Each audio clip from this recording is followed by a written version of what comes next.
My name is Big Von, and I would like to have the honor of bringing a legend to the stage, man. We've all listened to his music, his family's music for many, many years, and how he's been having a staying power for so long is incredible. So I want y'all to show your love for Damian Jr. Gong Marley. Your medication makes me high. Just be patient. Keep it going one time, man. Trying to find levitation. Yes, Run Lord. your fingers down my spine. Elevation. Your medication makes me high. Welcome, Damian. Yeah, man. Thank you. Thank you all for having me. Enough love.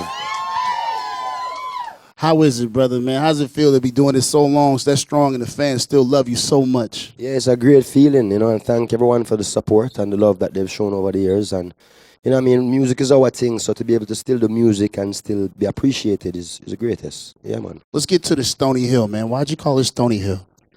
Stony Hill is a place in Jamaica where I grew up, and it's dominantly known as the more privileged side of town. You know what I mean?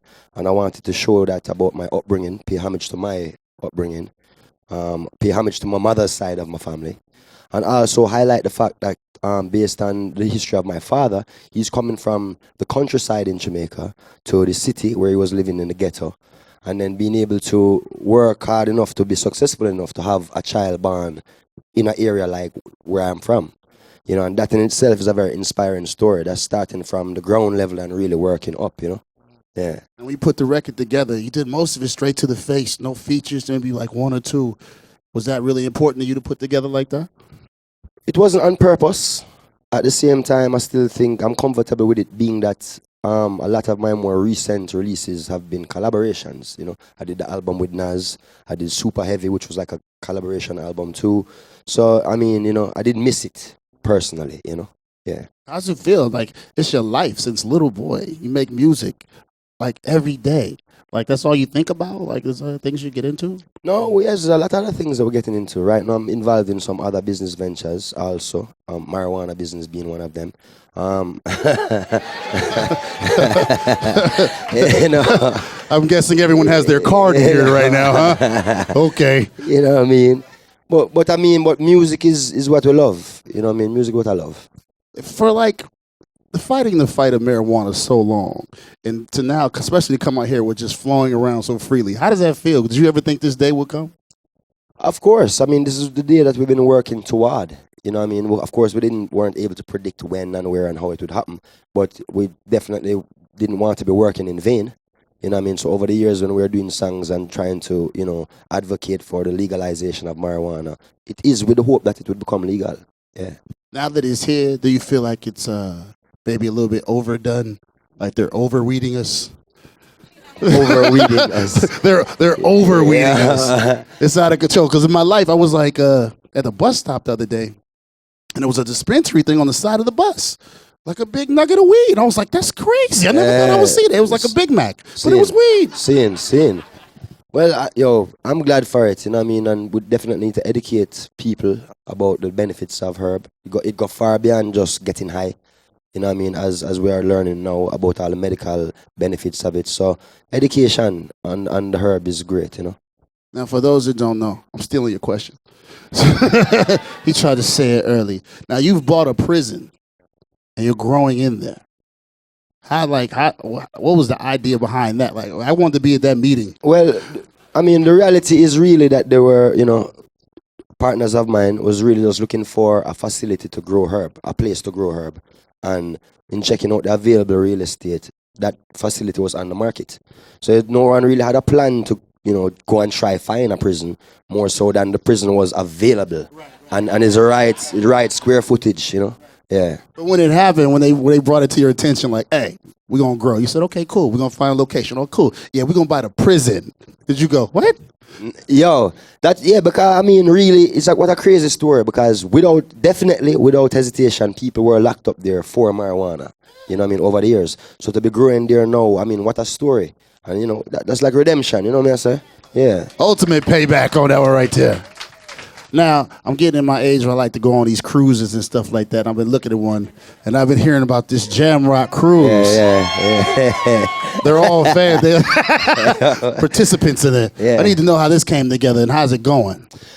Well, it came together. I mean, there are other music cruises, different genres and different, ideas.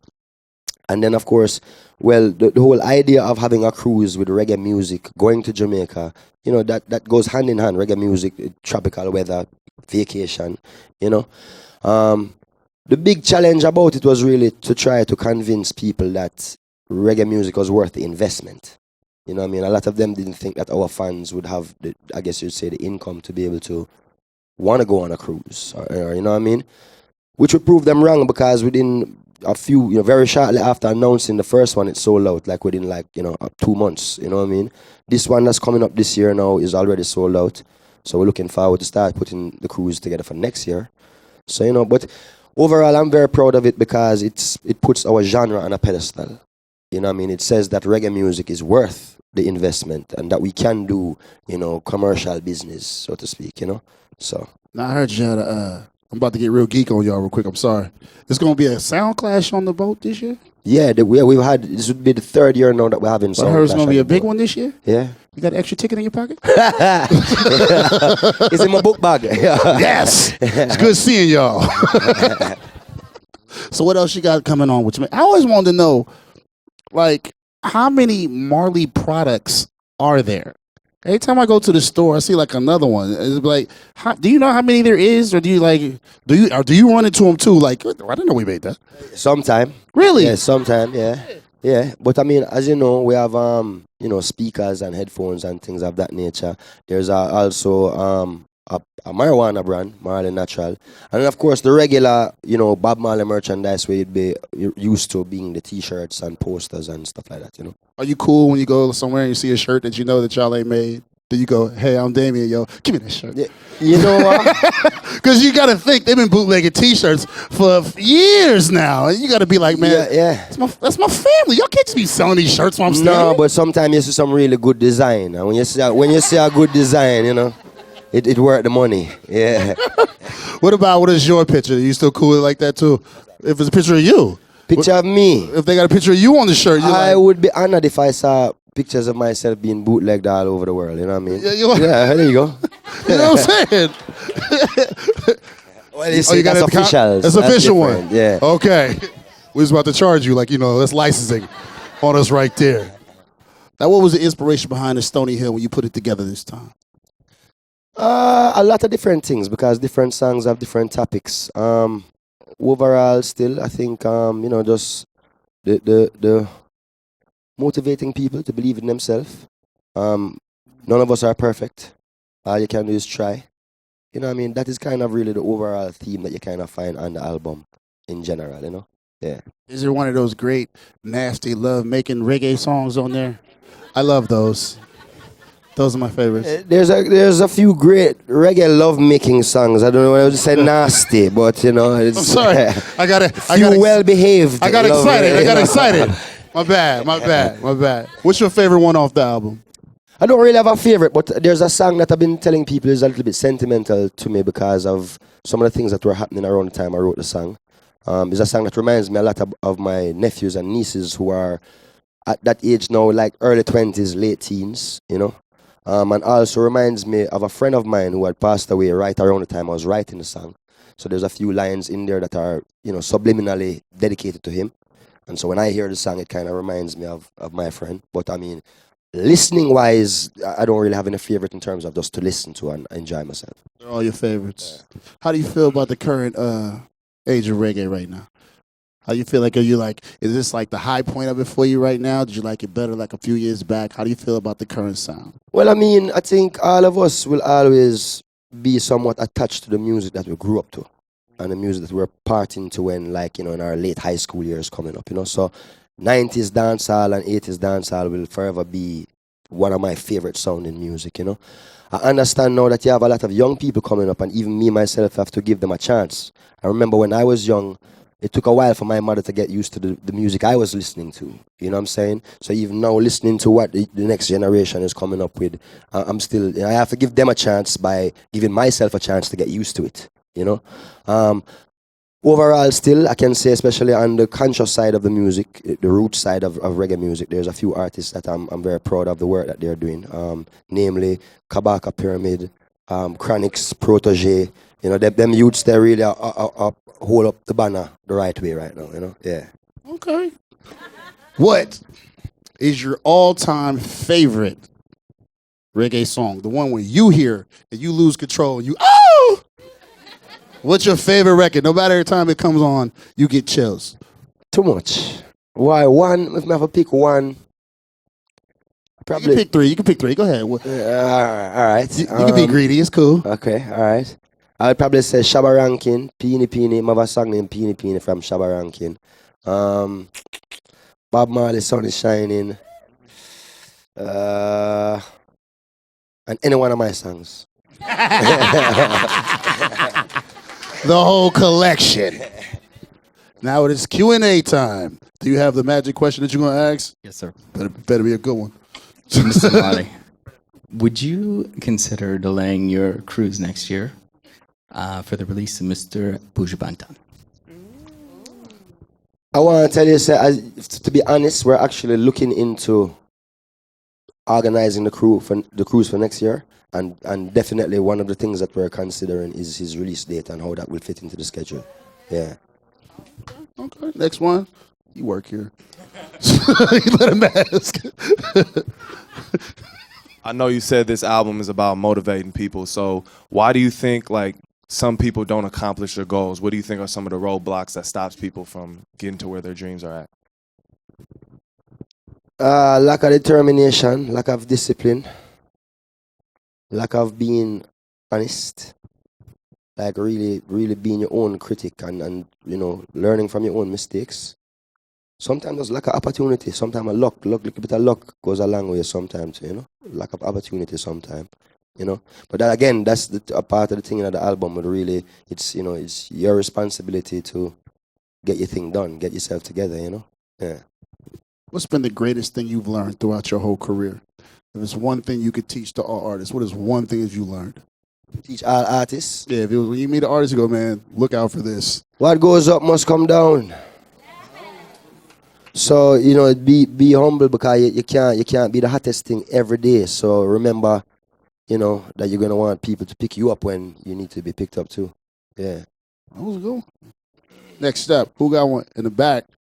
Yeah, could you tell us a story when you first met Nas?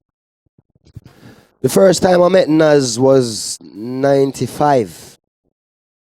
If I have the year correct, I want to say 95, where he was on Smoking Grooves tour. And my older brothers and sisters were on that tour too. They were headlining that tour. And also on that tour, he had the Fugees. So he was actually guest appearing in the Fugees set. He was doing If I Rule the World, they would call him on to do that single. You know, so that's the first time I ever met him, but that was just a brief handshake. And then the first time I really was able to have a conversation with him was when I invited him to be a part of my album on a track called Road to Zion. So when he came to the studio, our studio at home in Miami, he came to do his part, and that's the first time I really spoke to him, like, you know. Yeah. What was it like when you got the call from Jay-Z? Did you go, ha, this ain't Jay? No, no, I knew it was him. How'd that one come together? He texted me, actually, so he didn't call me, he texted me. And he knew I was coming out here to California to do the video for Medication.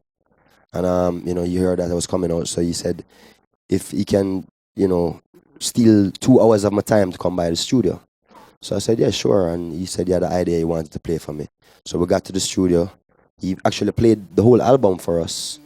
My song included, but of course minus my voice, right?